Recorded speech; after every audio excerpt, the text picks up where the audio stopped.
Dans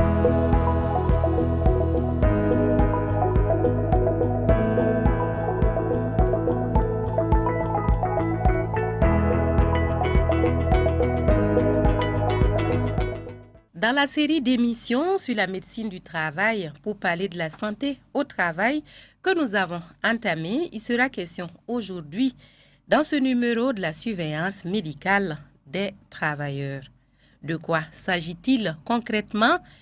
Quels sont les enjeux de cette surveillance médicale pour le travailleur ainsi que pour l'employeur? Ce sont là quelques questionnements qui trouveront réponse au cours de cette émission. Bienvenue à votre émission Santé pour tous et ravi de vous retrouver pour ce numéro qui sera consacré à la surveillance médicale des travailleurs. Pour en parler, nous recevons le docteur Gilbert Bama. Bienvenue, docteur. Merci, madame. Le docteur Gilbert Bama est médecin du travail, médecin de santé publique, également expert senior en santé au travail, pollution et nuisances industrielles. Sans plus tarder, nous allons pour la rubrique à la loupe, une rubrique qui permet d'aborder la connaissance du sujet par les travailleurs et les employeurs. Pour moi, la visite médicale, c'est un contrôle, par exemple, qu'on fait en général annuellement ou bien sur demande d'un médecin. On nous donne une période et là, on fait des examens. Lors de la visite, on fait des examens et on vous statue sur votre santé et les soins qu'il faut. Voilà. Vous l'avez déjà fait? Non, personnellement, non, sauf quand je suis malade. Là, je vais consulter directement et faire les soins qu'il faut, c'est tout. Vous ne prévoyez pas le faire. Est-ce que vous pensez que c'est important? C'est très, très important, mais on prévoit le faire. On prévoit le faire et ça permet aussi d'avoir une idée sur sa santé et de mieux se comporter par rapport à la santé. La visite médicale, ça concerne de faire un bilan sur ta santé pour voir il y a quelle maladie ou bien tu n'as pas de maladie, si tu es en bonne santé ou pas. Souvent, on veut aller faire, mais manque de moyens. Tu ne sais pas, quand tu vas partir, ils vont te dire quoi. Parce que souvent, c'est l'argent qui cause le problème. Si tu n'as pas ça, tu as peur d'aller. Sinon, si on m'appelle de venir faire mon visite médicale, sans l'argent, je peux aller. Parce qu'il faut savoir si tu es en bonne santé. Mais souvent, même si tu as l'argent, le peu d'argent que tu peux utiliser, aller voir si tu es malade là. Si on te dit que tu es malade et puis tu n'as pas l'argent pour soigner ça là, bon, ça peut te causer d'autres problèmes parce que tu auras des soucis. Vous voyez, non? C'est ça qui fait que les gens souvent ne veulent pas aller faire.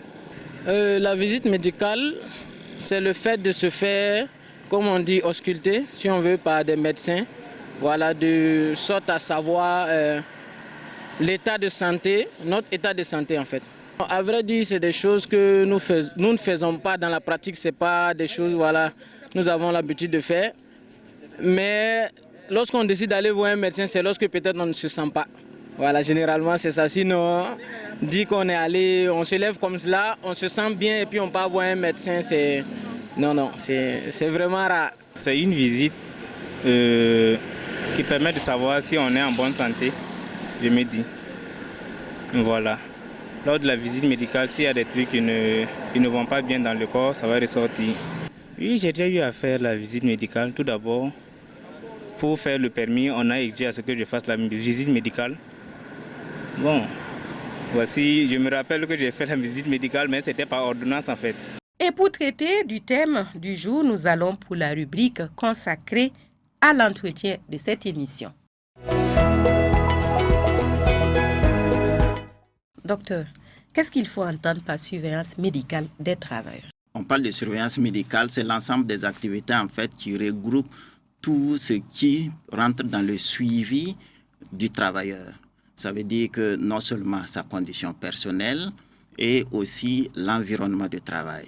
Donc, vous le savez bien, l'environnement du travail a une influence sur la santé du travail. Donc, c'est toutes ces activités-là qu'on va regrouper dans le cadre de surveillance de la santé du travail. Concrètement, comment se fait cette surveillance? Le médecin du travail, il vient chaque matin pour voir comment se portent les travailleurs. Comment ça se passe concrètement? Pas qui vient chaque matin pour voir si le travailleur se porte bien. Il faut dire que avant même qu'un travailleur ne commence, il doit faire ce qu'on appelle une visite médicale d'embauche. Et il faut dire, dans la réglementation, c'est bien défini, il y a en moyenne 5 visites médicales réglementaires qui rentrent dans cette surveillance médicale du travailleur. Donc, avant de commencer le travail, il y a ce qu'on appelle la visite médicale d'embauche. Ensuite, toujours dans le cadre de cette surveillance médicale, si le travailleur commence à travailler au fur et à mesure, il faut faire un suivi. On va parler en ce moment de visite médicale périodique ou annuelle. Nous, par exemple, dans notre contexte, on peut dire visite médicale annuelle parce que chaque année, on doit le faire. Toujours dans ce suivi, il faut dire que si un travailleur en arrêt de travail pour une maladie ou un congé de maternité, par exemple, pour les femmes enceintes, pour reprendre le travail, il faut refaire ce qu'on appelle une visite médicale de reprise de travail. Tout ça, ça rentre dans le cadre du suivi. Effectivement, il y a aussi certains travailleurs qui sont, je dirais, plus exposés que d'autres. Exposés à des risques professionnels que d'autres. Un exemple banal, quelqu'un qui travaille au bureau n'est pas exposé de la même façon que quelqu'un qui travaille sur le terrain, dans la poussière, dans une usine, dans la poussière, dans le bruit, au milieu de produits chimiques. Donc, l'exposition n'est pas la même. Donc, on va parler ici de visite médicale spéciale ou visite médicale renforcée. Et enfin, il y a ce qu'on appelle la visite médicale de fin de contrat. Contrat ici, ça peut être la retraite, ça peut être juste fin de contrat, soit démission, soit licenciement. En tout cas, fin de contrat. Il y a des postes spéciaux également qui, dans la réglementation, doivent faire sujet à une visite médicale de fin de contrat. Donc, c'est l'ensemble de ces 5 visites qu'on parle de visite médicale réglementaire parce que je dirais c'est imposé, entre guillemets, par la loi. Et l'employeur doit faire ces visites avant que l'employé ne commence le travail ou continue son travail ou ne parte en fin de contrat. Quand vous dites réglementaire, c'est ce qui est prévu par la loi ici au Burkina Faso? Oui, c'est ce qui est prévu par la loi au Burkina Faso et je dirais dans le monde entier. Parce qu'il y a, comme la fois dernière on le disait, il y a l'Organisation internationale du travail, l'OIT, qui définit les grandes lignes de la santé au travail. Maintenant, chaque pays prend ces grandes lignes et réadapte en fonction de ses réalités. Donc, je peux dire que c'est dans le monde entier, mais c'est spécifique à chaque pays. Et parlant donc du contrat d'embauche, est-ce que c'est à tout moment que ça se fait? Les visites plutôt? Ça devrait se faire à tout moment, mais dans la pratique, on constate que ça ne se fait pas à tout moment. C'est dû à quoi?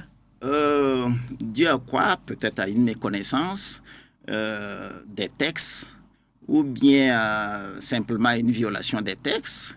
Mais il ne faut pas mettre ça forcément à l'actif de ce que je viens de dire tout de suite parce que prenons l'exemple de, je sais pas, d'un peintre qui travaille à son propre compte. En réalité, il devrait faire ce type de visite.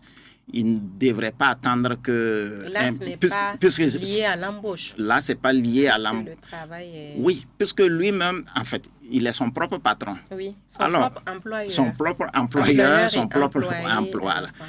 Le fait de vouloir commencer à faire de la peinture, on peut considérer ça comme une visite médicale d'embauche parce qu'il n'a pas commencé. Il doit faire ce checklist-là pour voir est-ce qu'il est apte, est-ce que sa santé permet qu'il fasse de la peinture. Parce qu'il y a des gens, par exemple, qui ne supportent pas la peinture, qui sont allergiques à la peinture. Mais s'il n'y a pas ce checklist qui a été fait en termes d'examen au début, il peut effectivement se retrouver devant des risques qui peuvent être fatals pour lui. Généralement, on prend les grandes entreprises comme des références, comme c'est une grande entreprise, c'est elles qui doivent le faire, et non des petites entreprises ou autres. Non, c'est juste pour dire que ça concerne tout le monde en réalité. Ça veut dire au niveau personnel. Au niveau personnel. Dès qu'on envisage un travail, quel que soit le travail, il est indiqué de procéder donc à une visite médicale. Justement. Pour voir si l'organisme sera apte à supporter tel ou tel emploi. L'employé peut ne même pas savoir les risques qui sont derrière. Peut-être quand nous allons rentrer dans les détails, nous allons voir que le médecin de travail a pour rôle de donner l'information par rapport aux risques liés au poste de travail pour que l'employé tienne compte, et voilà, c'est sous forme de prévention pour minimiser les risques. Vous avez également parlé d'autres visites médicales liées donc aux travailleurs. Vous avez parlé donc de la visite médicale liée à l'embauche. Est-ce que vous pouvez nous parler des autres visites médicales en lien toujours avec le travailleur? Après la visite médicale d'embauche qui a pour rôle, dans un premier temps, de voir est-ce que l'état de santé du travailleur, le poste doit être adapté à son état de santé. Après cette visite, effectivement, si l'employé est apte à occuper ce poste, au fil des temps maintenant, pour le Burkina Faso proprement dit, c'est chaque année, on doit faire le suivi de la santé de ces travailleurs pour voir est-ce que son état ne s'est pas dégradé, est-ce que le poste n'a pas évolué, puisque le poste peut évoluer en introduisant par exemple des produits chimiques par exemple qui n'existaient pas, en introduisant d'autres tâches qui n'existaient pas, et l'employeur doit, du moins l'employé doit j'allais dire, essayer de s'adapter à cet environnement de travail. Donc, il y a le suivi qui doit se faire chaque année. Et ce suivi, c'est fait par un médecin de travail, par exemple, qui doit faire l'examen médical, donner l'information qui sied à l'employé pour qu'il puisse prendre les précautions nécessaires. Il va demander des examens complémentaires. Cette information est également donnée à l'employeur? Oui, en principe. Pour les visites médicales d'embauche? Je dirais même l'employeur même est employé dans ce sens. Pour dire quoi, lui aussi, mais il doit... vous aviez parlé donc du secret également médical lors du numéro passé. Oui, le secret médical. Et là, vous avez dit que, par exemple, quand on découvre une maladie chez un travailleur, l'employeur n'est pas informé. Il n'est pas informé. Oui. Voilà, l'employeur n'est pas informé. Cela ne concerne pas la visite médicale d'embauche. Je prends un exemple. Si au cours de la visite médicale d'embauche, on découvre que l'employé a une pathologie quelconque, on va faire le suivi avec un spécialiste en question. Je prends un exemple. Si c'est un problème pulmonaire, le médecin du travail va le référer chez un pneumologue, un spécialiste par exemple, pour qu'il puisse investiguer davantage. Mais cette information n'est pas donnée en détail à l'employeur. L'employeur sait seulement qu'il y a un problème, il doit aller voir un spécialiste. Sans toutefois avoir les détails sur le problème. Voilà, sans toutefois avoir les détails. Ça se limite là parce que dans tous les cas, c'est l'employeur qui doit prendre en charge. Donc, ça ne peut pas se faire en cachette en tant que tel. Mais les informations en détail ne sont pas données. Mais le fait de l'envoyer pour un suivi ou bien pour une exploration complémentaire ne veut pas non plus dire que, je dirais, c'est la fin, parce que nous sommes à la visite d'embauche, qui est fait au début, qui doit se faire au plus tard la fin de la période d'essai. Par exemple, si la période d'essai du travail, c'est 1 mois, c'est 3 mois, l'employeur doit tout faire pour que la visite d'embauche se fasse au cours de cette période, pour que si il y a une aptitude vraiment avérée, prouvée par tous les moyens, je dirais, pour que ça puisse rester au cours de cette période. Donc, l'information est donnée, mais pas en détail à l'employeur.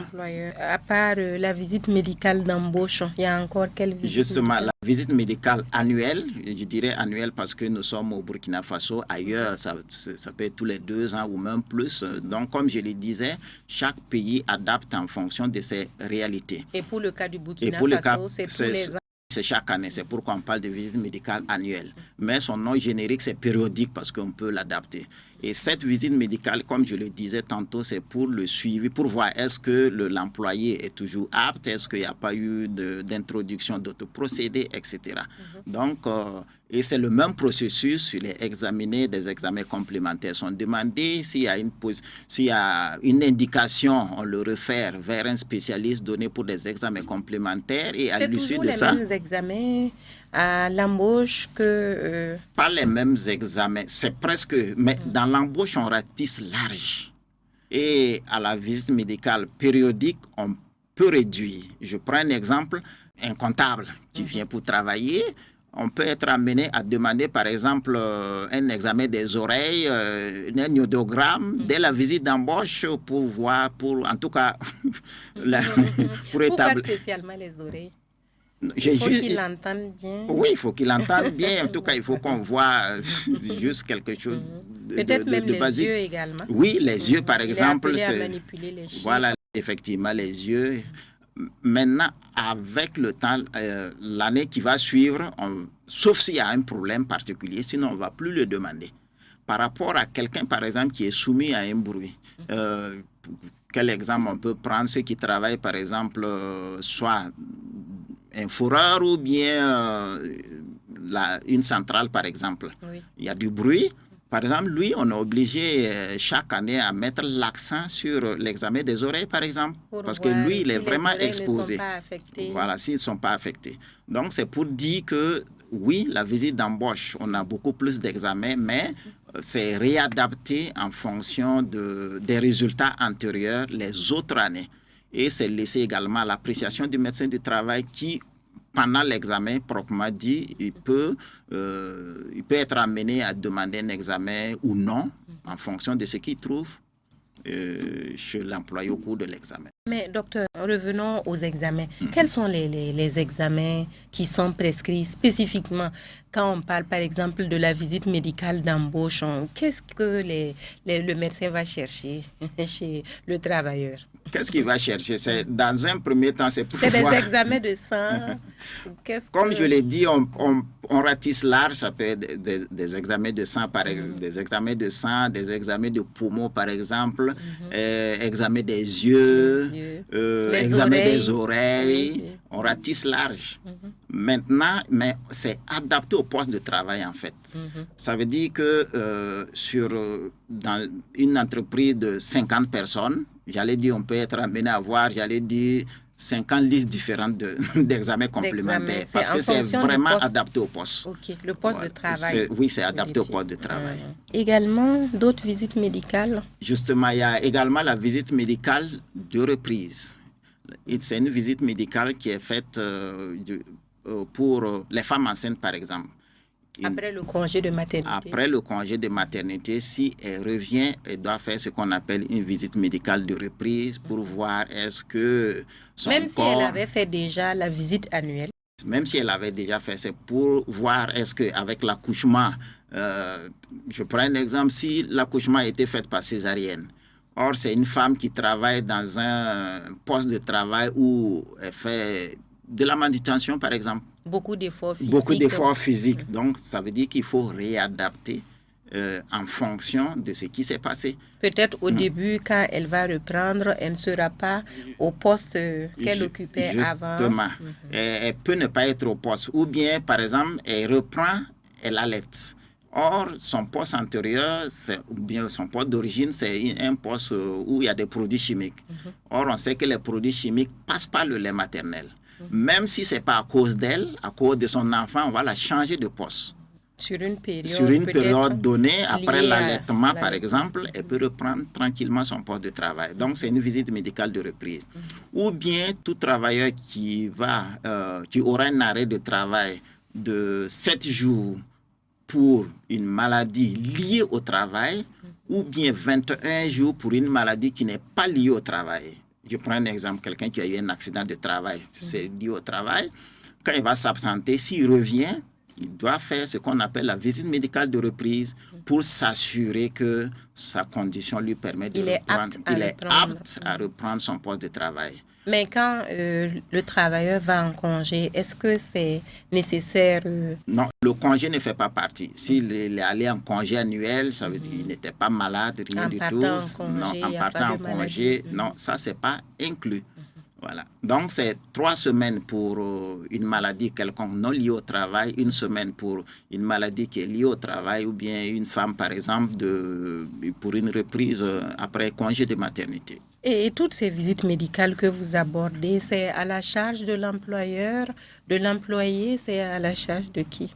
Toutes ces visites sont à la charge de l'employeur. L'employeur a l'obligation de faire cette visite à l'employé. C'est réglementaire, c'est prévu par la loi. par un arrêté ministériel. Et le coût, est-ce que c'est accessible? Le coût... Parce que vous avez parlé de l'employeur, Oui. mais au cas où quelqu'un qui est à son propre compte. Justement, on dit que la santé N'a pas de prix, mais a un coût.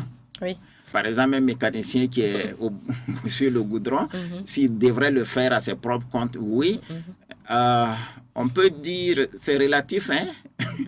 Mais si on compare les avantages, je pense que ça vaut le coup de le faire. Et imagine ce mécanicien qui est exposé aux fumées Des engins, les hydrocarbures, l'essence et autres. Si nous devons penser à ce qui peut arriver à la fin, si toutefois il ne mesure pas les risques, les conséquences, alors on va dire qu'on n'a pas les moyens. Or, en réalité, comparativement, je pense que ça devrait être, comment je vais dire, accessible à tous. Mais je dis, par exemple, ce dernier qui a la volonté de faire sa visite médicale, même si c'est à titre personnel, s'il vient à discuter avec le médecin de travail, même s'il n'arrive pas à faire tous ses examens par manque de moyens, les conseils qu'on va lui donner, c'est déjà très important pour la prévention. Donc, je me dis que ça vaut le coup de le faire, ça vaut le coup de venir, même si on croit qu'on n'aura pas les moyens de le faire. Parlant donc toujours des visites médicales, est-ce qu'il y en a d'autres? Il reste deux autres, à savoir la visite médicale renforcée au spécial et la visite médicale de fin de contrat. Pour la visite médicale renforcée au spécial, elle est faite chez un travailleur, par exemple, qu'on va considérer plus exposé que l'autre. Donc c'est toujours lié au poste de travail. Toutes les visites, c'est lié au poste de travail. C'est toujours lié au poste de travail. Donc, les employés, par exemple, qui sont exposés aux produits chimiques, je reprends un exemple le plus courant, ils sont suivis au moins 2 fois par an, en fonction du type de la substance, en fait. Donc il y a 2 visites annuelles là. Donc, il y a 2 visites. C'est pourquoi on parle de visite médicale spéciale ou renforcée. Ça veut dire, en réalité, ce sont les mêmes examens, mais qui sont renforcés, il faut faire des visites rapprochées. Et si on trouve une anomalie, on peut même être ramené à refaire 3 mois plus tard, en fonction des résultats. Donc, il faut le traquer par rapport à quelqu'un qui est moins exposé. Voilà. Donc, sinon, il n'y a pas grande différence par rapport à ces examens qu'il va faire au cours de la visite médicale ordinaire, mais renforcés dans ce sens. Je prends l'exemple, ceux qui sont exposés aux métaux lourds, par exemple, tels que le plomb. Ils sont obligés de le faire au moins 2 fois par an. Et en fonction des résultats, ils peuvent même le faire 3-4 fois. Et ceux qui sont exposés aux nuisances sonores, au bruit, on va dire? Au bruit, par exemple, là, c'est 1 fois, mais en fonction du résultat, on pourra le faire 2-3 fois. Je prends un exemple. Quelqu'un peut faire soit le bruit, soit la poussière, par exemple. En fonction du résultat, puisque le spécialiste, quand il va faire l'examen, lui, il est déjà au courant, il peut dire, ah, ça, il faut qu'il recontrôle dans 6 mois. Ou bien, il faut qu'il vienne voir le spécialiste. C'est pour voir l'évolution. Justement, c'est pour voir l'évolution ou même voir le malade pour examiner, j'allais dire de plus près, pour voir est-ce qu'il y a autre chose. Donc, en fonction du résultat et en collaboration avec le spécialiste du domaine, l'employé peut reprendre sa visite 1 ou 2 fois au cours de l'année. Maintenant, la dernière visite, c'est la visite de fin de contrat. Comme son nom l'indique, c'est après cessation de travail. Mais là, il y a des postes définis de façon réglementaire. Et ces postes sont surtout les postes où l'employé était exposé de façon... j'allais dire, en fait, ça regroupe le plus souvent les employés qui subissaient la visite médicale spéciale ou renforcée. Généralement, c'est dans ce groupe. Ça veut dire que c'est un groupe, un type de travailleur qui est exposé, qui est beaucoup plus exposé que d'autres. Que d'autres, voilà. Et leurs postes aussi sont prédéfinis par la réglementation, qui, à la fin de leur contrat, le médecin du travail a obligation de faire une visite médicale de fin de contrat. Mais il faut dire, dans cette visite médicale de fin de contrat, elle peut se faire également à la demande de l'employeur. le poste peut ne pas être concerné, mais l'employeur peut juger pour une raison X, demander à ce qu'on fasse cette visite sur tel travailleur. Ça peut être sur demande de l'employeur.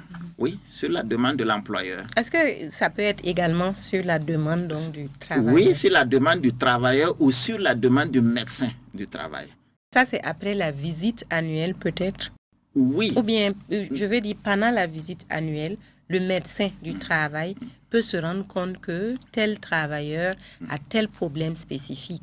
Et il peut donc demander à ce qu'on refasse peut-être plus périodiquement certains examens. C'est ça? Mais j'étais dans la visite médicale de fin de contrat. Fin de contrat. Donc oui. ici, on suppose qu'il est en fin de contrat. Et comme je le disais, il y a des postes spécifiques définis pour cette visite de fin de contrat. Ça veut dire que quand l'employé est en fin de contrat, le médecin demande un certain nombre d'examens en fonction de son poste de travail. Et maintenant, il peut se trouver que son poste n'est pas dans les postes éligibles pour la visite de fin de contrat. C'est en ce moment, je dis que l'employeur, de façon volontaire, peut demander à ce que, par exemple, tous ces travailleurs fassent une visite de fin de contrat. L'employeur peut le demander. Ça peut être le médecin qui demande. Son poste ne fait pas partie des postes éligibles de fin de contrat, mais le médecin du travail peut également demander Pourquoi le médecin du travail? Oui, puisque le médecin du travail le connaît bien, il connaît son tableau, il connaît ses On va dire que c'est lui le manager du travail maintenant. En tout cas, sur le plan santé, Oui. il connaît, donc il peut juger nécessaire qu'il le fasse. Ou bien l'employé lui-même peut demander. Lui, il peut dire, bon, mon poste ne fait pas partie, mais moi, je constate que non.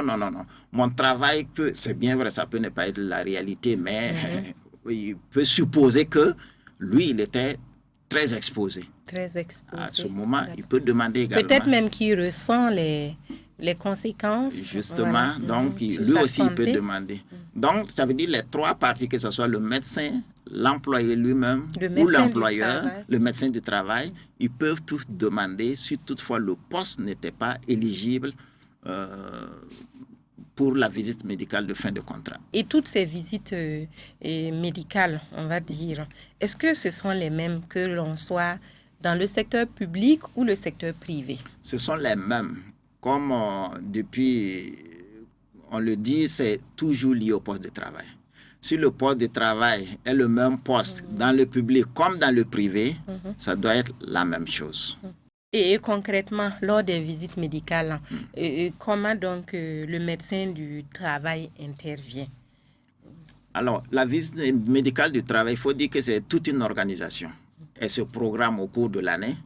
Et au cours de cette visite, il y a d'abord le médecin du travail, il y a l'infirmier en santé au travail, il y a les secrétaires médicaux, c'est toute une équipe.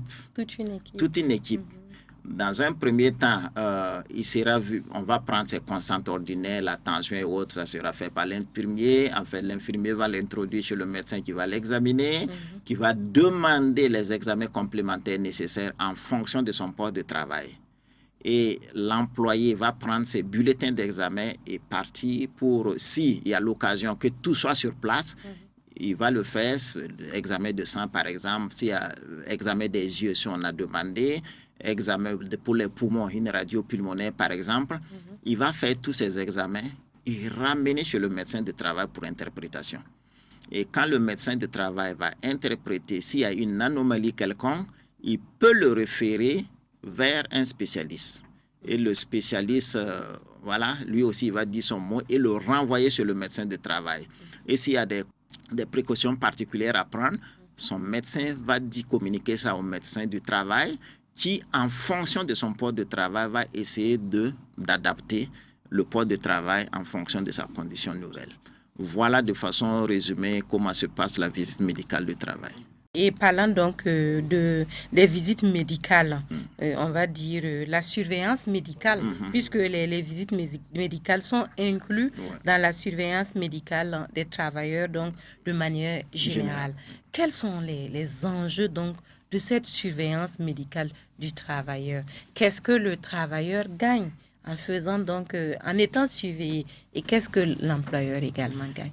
Je pense que tout le monde gagne sur toutes les lignes, en commençant par l'employé.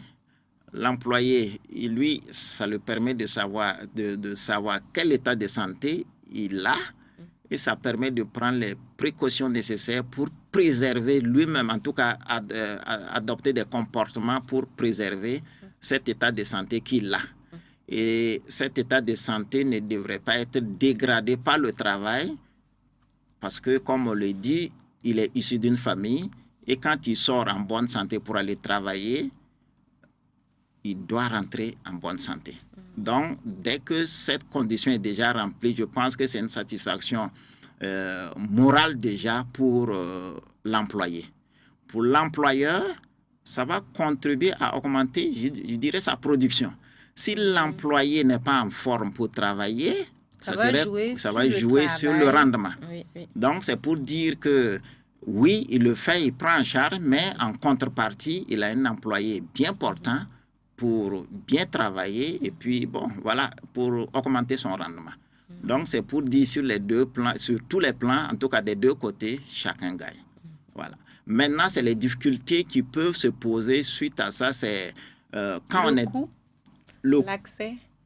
L'accès, généralement, pour les examens complémentaires, en tout cas, l'accessibilité, j'allais dire, ne pose pas un problème. Peut-être l'accessibilité financière, peut-être. Oui, c'est ça. L'accessibilité financière. C'est de ça qu'il s'agit. Alors, comme c'est l'employeur qui prend en charge, en général, ça ne pose pas de problème. Mais maintenant, il y a ces entreprises, petites entreprises qui peut-être qui peut c'est poser l'employeur qui est également son propre employé. Voilà. Mais c'est ce que je disais tantôt, si la personne, même si elle n'a pas les moyens, le fait qu'elle ait la volonté de venir pour sa visite, même si elle n'a pas tous les moyens pour faire tous les examens demandés, je dis les conseils qui peuvent être donnés par le médecin du travail peuvent l'aider à ce que même si c'est par tranche, en tout cas, ils vont essayer d'échanger entre eux. Ce qui est sûr, ils vont trouver un terrain d'entente. Et les conseils qu'il va recevoir, je pense que ces conseils pourront l'aider, en tout cas, à prévenir un certain nombre d'affections et d'infections, en tout cas, dans son milieu de travail. Un certain nombre de maux, de maladies, on va dire. Ouais. Et parlant donc du bilan annuel, combien peut coûter un bilan annuel à un Burkinabé, un citoyen lambda, un travailleur qui veut donc bénéficier peut-être des avantages d'une visite médicale annuelle?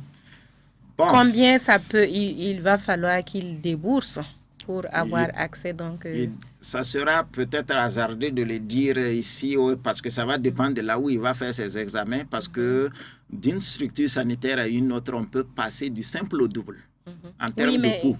Mais en moyenne, je me dis, avec moins de 50 000, même si on ratisse large, je pense que c'est possible. Au public? Au public, oui.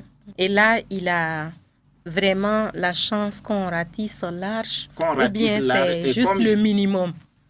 C'est une moyenne, parce que comme je l'ai dit, tout est lié au poste de travail. C'est une moyenne qu'on donne. Oui. Voilà. Et quand, par exemple, il s'agit des postes de travail spécifiques, là, c'est un peu plus coûteux. Là, c'est un peu plus coûteux parce qu'il y a certains examens qui peuvent demander à ce qu'on expédie même l'échantillon pour que ça se fasse à l'extérieur. Donc, ça peut devenir plus coûteux. Prends l'exemple des métaux lourds. Pour le moment, en tout cas, jusqu'à preuve de contraire, je pense que ça se fait à l'extérieur. Donc, pour le dosage des métaux lourds, donc ça peut rendre ça un peu cher. Voilà. Sinon, le reste, tout ce qui se fait sur place, je pense que là, relativement, c'est abordable. Et vous avez également effleuré les difficultés liées donc à la surveillance médicale des travailleurs. Oui. Quelles sont les difficultés auxquelles vous faites face, vous, en tant que médecin du travail? La première et la plus importante, c'est beaucoup plus le fait de rencontrer un travailleur qui vient, par exemple, pour une reprise, ou même, on va commencer par la visite d'embauche. Après la visite d'embauche, tu trouves qu'il est inapte à son poste de travail. Après qu'il ait peut-être commencé le travail? Qu'il ait commencé ou pas, c'est le fait parce qu'il y a des des contrats, par exemple, où l'essai est à 3 mois. Oui, 3 mois. À oui. quel moment il doit donc passer à la visite médicale? C'est au 1er mois, au 2e, au 3e? L'idéal ici, c'est le 1er jour. Mais la réglementation donne la période d'essai. Sur les 3 mois. Sur les Ça 3 veut dire mois. qu'il peut Ça veut dire, subir... avant le 3e mois, on doit être en mesure de se situer sur son aptitude. Sur son état de santé. Sur son état de santé pour dire s'il est apte ou pas à occuper son poste. À l'issue de ça, imaginez un tout petit peu que je trouve qu'il est inapte. Comment annoncer cette information pour dire qu'il est inapte? Ça pose un problème. Faites face à ces difficultés-là. Oui, justement.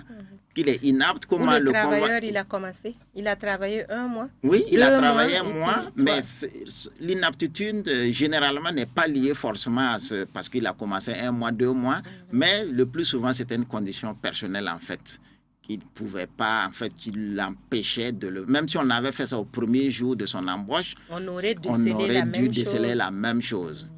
Comment lui dire ça? Et de deux, c'est bien vrai, la réglementation prévoit que l'employeur doit chercher notre poste de travail pour lui si, toutefois, il y a un poste plus ou moins similaire, mais supposons qu'il n'y a pas de poste similaire. Ça veut dire la personne... Il faut cesser de travailler. Il faut rompre le contrat. C'est difficile en ce moment. C'est difficile. Il en est de même pour quelqu'un pour sa reprise. La personne a été malade pendant un bout de temps, elle revient pour reprendre, on fait la visite médicale de reprise, on trouve que c'est compliqué d'occuper son poste antérieur. Comment faire, comment lui dire, tout en sachant que gagner du boulot, c'est pas bon, c'est pas aussi facile que ça. Donc, c'est beaucoup plus de difficultés d'ordre de ce genre, je dirais du social en fait. Oui. Ça pose un problème. Mais je pense que la plupart des employeurs essaient de trouver quelque chose, mais s'ils n'arrivent pas à le trouver, la loi prévoit également que, bon, il y ait cessation de contrat. Vous avez déjà fait face à de tels cas? Bien sûr. Vous étiez justement, et sur toute la ligne, que ce soit le médecin du travail, que ce soit le médecin spécialiste qui a fait le diagnostic, qui a fait l'examen, sur toute la ligne, bon, on se demande, mais... Qu'est-ce qu'il fallait faire? Sinon, sur toute la ligne, c'est comme ça. Je dirais même, l'employeur même peut se retrouver, bon, je fais quoi? Est-ce qu'il faut que je ferme mes yeux, le prendre à quelque part, tout en sachant qu'en réalité, ce n'est pas son poste? Qu'est-ce qu'il faut faire? Donc, c'est des difficultés qu'on rencontre souvent. Vous en parlez entre vous, avec les employeurs? Avec les employés, en particulier les ressources. Vous avez une anecdote là-dessus? Un cas qui a été peut-être difficile à gérer en début de contrat? Oui, là, c'est un chauffeur. Par exemple, lui, il est venu, mais il n'était pas totalement de l'entreprise, mais il devrait travailler en sous-traitance. Il y avait un contrat qui le liait à l'entreprise. Qui le liait. Il est venu, pour l'examen des yeux, ça n'allait pas. En fait, il avait, en tout cas, des chiffres très faibles. Ouais. La vue a tellement baissé que, bon, et quand je lui ai donné l'information, il dit, franchement, ce sont tes yeux qui sont tes outils de travail, mais ça ne va pas du tout. Il faut que tu puisses avoir un ophtalmologue qui va aller faire d'autres examens pour voir ce qui peut être fait. Peut-être c'est des verres correcteurs, on va te prescrire, peut-être autre chose. À peine s'il n'est pas fondu en larmes.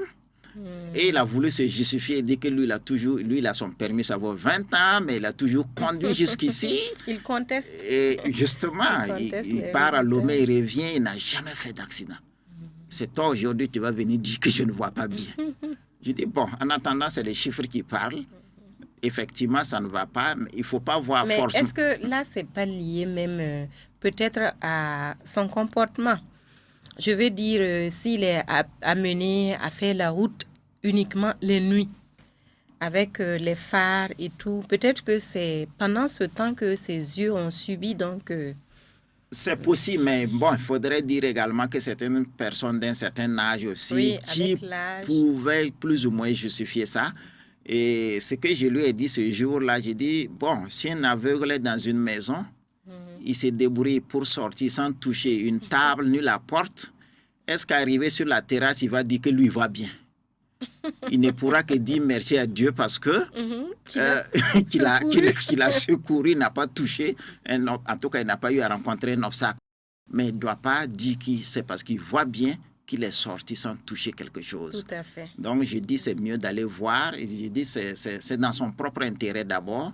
Et c'est mieux d'aller voir et puis de revenir, on va se voir. Voilà un exemple. Ouais. Ce n'est pas facile, les difficultés. Ouais. Alors, est-ce que vous avez des conseils à donner aux travailleurs? Il faut que les travailleurs sachent également que c'est une obligation légale de faire la visite médicale périodique. Et je dirais toutes les 5 visites, 4 ou 5 réglementaires. Et ce qu'on constate, c'est qu'il y a certains travailleurs, quand ils font la visite médicale cette année, c'est correct. L'année prochaine, c'est correct. 3 ans, c'est correct. Ils disent, mais pourquoi je vais continuer à faire la visite médicale? Parce que chaque fois, c'est bon. Ils oublient qu'en réalité... L'âge avance. Non seulement l'âge avance, mais c'est comme s'ils souhaitaient trouver quelque chose. Pour moi, c'est bon, oui, de rendre grâce à Dieu et puis on continue la route. Mais pour eux, on ne trouve rien. Pourquoi on va continuer de faire? Mais on essaie de s'arrêter. C'est comme si on devrait s'arrêter. C'est là où on les sensibilise, comme vous l'avez si bien dit. On augmente en âge. Et de 2, chaque fois on est exposé. Et l'exposition, il y a des expositions qui sont cumulatives. Et à un moment donné, on va le ressentir. Si on commence un travail, tout de suite on est enthousiasmé, on se donne à fond. Mais je prends l'exemple de la simple fatigue. C'est pas au bout de 6 mois, on va le sentir. Mais au bout de 3 ans, 4 ans, cette fatigue qu'on va cumuler un peu, on va le sentir. Donc, certains aspects également, sur le plan santé également, ça peut s'avérer ainsi. Donc, c'est pour dire que cette surveillance doit être continue et rigoureuse. On ne doit pas baisser les bras. Donc, c'est ce conseil qu'on a donné. Même si on ne trouve rien, c'est ce qu'on même souhaite. Mais c'est d'être toujours rigoureux dans cette surveillance et de le faire comme il se doit, et sans oublier que c'est même une obligation légale. Sans plus tarder, nous allons passer à la dernière rubrique de notre émission intitulée « Bien manger, mieux se porter ». Docteur, est-ce qu'il y a un lien entre l'alimentation et la surveillance médicale des travailleurs? Pendant les visites médicales, on profite effectivement de donner des conseils sur l'alimentation. On a remarqué de façon générale, les entreprises généralement qui ont des cuisines à l'interne, les employés ont tendance à, je dirais quoi? En abuser. Parce qu'il y a un peu de tout. Il y a un peu de tout. Il y a l'entrée, il y a le plat principal, il y a le dessert. Donc, des fois, les yeux sont également plus gourmands que le ventre. Donc, et on constate de façon générale de mon expérience que au fil des temps, on va voir que la personne croît en poids. Il est rentré justement qui apparaît. Or, ça, c'est vraiment pas favorable. En tout cas, c'est pas souhaité. Donc, on les donne les conseils nécessaires dans leur alimentation. Sans oublier qu'effectivement, en fonction du type du poste de travail, il faut savoir comment s'alimenter. Et le rythme du travail. Il y a des gens qui travaillent jour et nuit. Ça veut dire qu'il peut travailler jour, ensuite basculer la nuit. La façon de manger le jour et la nuit ne devrait pas être pareille. Comment on doit manger la nuit? Comment on doit manger le jour? Justement, dans un premier temps, l'organisme même n'est même pas habitué. Parce que, généralement, la nuit n'est pas faite pour manger. Mais on travaille la nuit, il faut manger. Bon, ici, les gens disent qu'il n'y a pas d'heure pour manger. Oui, il n'y a pas d'heure, mais c'est une question d'habitude. Je vais dire, je pense que dans la majorité des cas, on ne mange pas la nuit. Sauf si on travaille la nuit. Bon, on ne veille pas la nuit, donc la nuit est faite pour dormir. Mais est-ce que ça, ce ne sont pas des conseils qui peut-être s'adaptent à l'Occident? Ici, nous sommes en Afrique. En fait, je n'ai pas dit que c'est interdit de manger la nuit. C'est pour dire que le fait de manger la nuit, parce qu'on travaille la nuit, l'organisme n'est pas habitué en fait. On devient plus lourd et puis on a tendance à avoir sommeil. Et l'organisme est habitué à dormir la nuit parce que l'horloge biologique, là, c'est comme ça. Le jour, on a un éveil et puis la nuit, c'est fait pour dormir. Donc, le fait de manger un peu lourd, ça va, ça va faciliter le sommeil. Si on y prend garde, on va somnoler, surtout chez les conducteurs. Donc, il doit faire très attention à ce type de repas, surtout la nuit. Et aussi par rapport à ça, c'est de voir, comme je le disais, savoir choisir le type d'aliment en fonction de l'âge également. Il y a certains qui ne tiennent pas compte qu'ils sont en train d'avancer en âge. Ils veulent toujours manger du sucré, manger du sucré, du gras, comme s'ils avaient 20-25 ans, tout en oubliant que l'organisme n'a plus, je dirais, les mêmes compétences pour... L'estomac fonctionne. Voilà. Les cellules n'ont plus les mêmes capacités de stockage, les mêmes capacités de fonction du jeune de 20-25 ans par rapport à lui qui a 45 ans, 50 ans. Donc, c'est pour dire tout ça, là, ce sont des aspects qu'il faut prendre en compte. Et il y a certaines entreprises même qui invitent des nutritionnistes justement pour donner des conseils dans ce sens, afin qu'ils puissent adapter, en fonction du poste de travail, ils puissent avoir les conseils nécessaires pour adapter l'alimentation afin d'éviter certains risques. Nous sommes au terme qui nous était imparti. Nous disons merci au docteur Bama. Je rappelle que le docteur Bama est médecin du travail. Il est également médecin de santé publique. Il est expert senior en santé au travail, pollution et nuisances industrielles. Nous aurons l'occasion de vous recevoir toujours pour la série d'émissions liées au thème de la médecine du travail. Docteur, nous vous disons merci. Vous également, merci. Voilà. Nous remercions également à l'équipe de réalisation de cette émission. En attendant de nous retrouver, nous vous disons merci pour nous avoir suivis, vous qui êtes restés en notre compagnie. Au revoir, mais en attendant, prenez soin de vous, prenez soin de votre santé, prenez également soin de la santé de ceux qui sont autour de vous.